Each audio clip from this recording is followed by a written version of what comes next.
Hello నమస్తే, welcome to my channel. ఇవాళ recipe వచ్చేసి స్పంజ్ కేక్ ఏంటా అని ఆలోచిస్తున్నారా? మన ఛానల్లో ఆల్రెడీ ఒక స్పంజ్ కేక్ ఉందండి. ఇది ఇంకొక స్పంజ్ కేక్ అనమాట.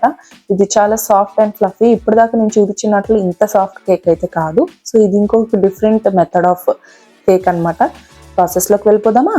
ముందుగా 6 ఎగ్స్ని తీసుకోవాలి. ఎగ్ యోక్స్ అండ్ ఎగ్ వైట్స్ని సపరేట్ చేసుకోవాలి. ఇలా ఎగ్ యోక్స్లోకి మనము 1/4 cup vegetable oil, 1/3 cup milk వేసుకొని మిక్స్ చేసుకోవాలి. ఇలా మిక్స్ చేసుకున్న దాంట్లోకి ఇప్పుడు మనం 1/4 కప్ షుగర్ని యాడ్ చేసుకుని షుగర్ బాగా మెల్ట్ అయ్యేలాగా మిక్స్ చేసుకోవాలి. తర్వాత 1 టీ స్పూన్ వెనిలా ఎసెన్స్ వేసుకొని కూడా మిక్స్ చేసుకున్న తర్వాత ఇప్పుడు 1 cup 1/4 cup all purpose flour or maida ఏదైనా తీసుకోవచ్చు. 1/2 టీ స్పూన్ సాల్ట్ వేసుకుని బాగా జల్లించుకోవాలి. ఇలా జల్లించుకున్న దాన్ని మనము విస్కర్తో బాగా మిక్స్ చేసుకోవాలండి. నేను ఇక్కడెక్కడ కూడా బీటర్ యూస్ చేయట్లేదు, విక్సర్ అండ్ స్పాచులా యూస్ చేస్తున్నాను. తర్వాత ఇలా మిక్స్ చేసుకున్న దాన్ని పక్కన పెట్టుకుని ఎగ్ వైట్స్ని తీసుకుంటున్నాను. ఎగ్ వైట్స్కి మాత్రం మనం బీటర్ యూస్ చేయాలి, ఎందుకంటే మనకి స్టిక్ పీక్స్ రావాలి కాబట్టి. దీంట్లోకి 1/2 కప్ షుగర్ అయితే యూస్ చేస్తున్నాను.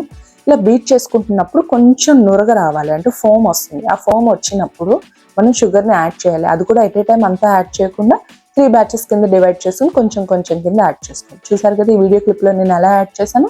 ఇలా యాడ్ చేసుకున్న తర్వాత బీట్ చేసుకుంటే మనకి ఈ కన్సిస్టెన్సీ రావాలి. ఇలా వచ్చిన కన్సిస్టెన్సీ ఈ ఎగ్ వైట్స్ని మనం ఇందాక రెడీ చేసుకుని పెట్టుకున్న ఎగ్ యోక్స్ మిశ్రమంలోకి మిక్స్ చేసుకోవాలి.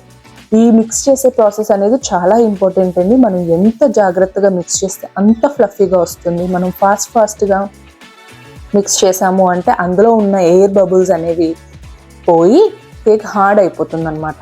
సో ఇలా స్లోగా మిక్స్ చేసుకుని దీన్ని మనం రెడీ చేసుకు పెట్టుకున్న కేక్ ప్యాన్లోకి వేసుకోవాలి. నేను ఇక్కడ 2 కేక్స్ చేశాను.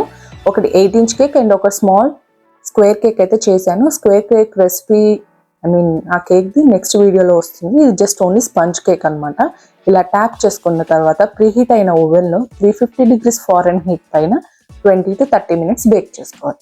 లేదా ఇలా టూత్ పిక్ గుచ్చి చూస్తే క్లియర్ రావాలి. అప్పుడు మీ కేక్ పర్ఫెక్ట్గా రెడీ అయిపోయినట్టే. ఇప్పుడు దీన్ని ఒక 10 minutes పాటు చల్లారిన తర్వాత డిమోల్డ్ చేసుకుంటే చూసారు కదా ఎంత బాగా డిమోల్డ్ అయిపోయిందో. కేక్ కూడా చాలా పర్ఫెక్ట్గా బేక్ అయిందండి.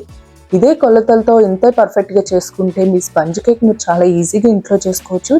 దీనికి ఎక్కువ ఇంగ్రీడియంట్స్తో కూడా మనకు పని లేదండి. మీరు చూసుంటే వీడియోలో బేకింగ్ సోడా కానీ బేకింగ్ పౌడర్ కానీ నేను 2 కూడా యూస్ చేయకుండానే మీకు ఇంత ఫ్లఫీ కేక్ అయితే మీకు రెడీ అయిపోయింది. కాబట్టి ఇదే మెథడ్లో ఒకసారి ట్రై చేసి కేక్ ఎలా వచ్చిందో చెప్పండి.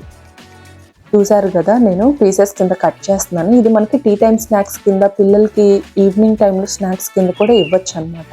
చాలా సాఫ్ట్ అండ్ ఫ్లఫీ కేక్ ఇది.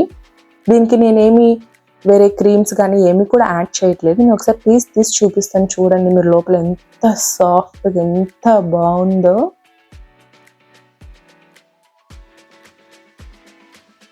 ఇంతే అండి. ఈ కేక్ రెసిపీ కనుక మీకు నచ్చినట్టయితే లైక్ చేసి, షేర్ చేసి, సబ్స్క్రైబ్ చేసుకోండి. Thank you.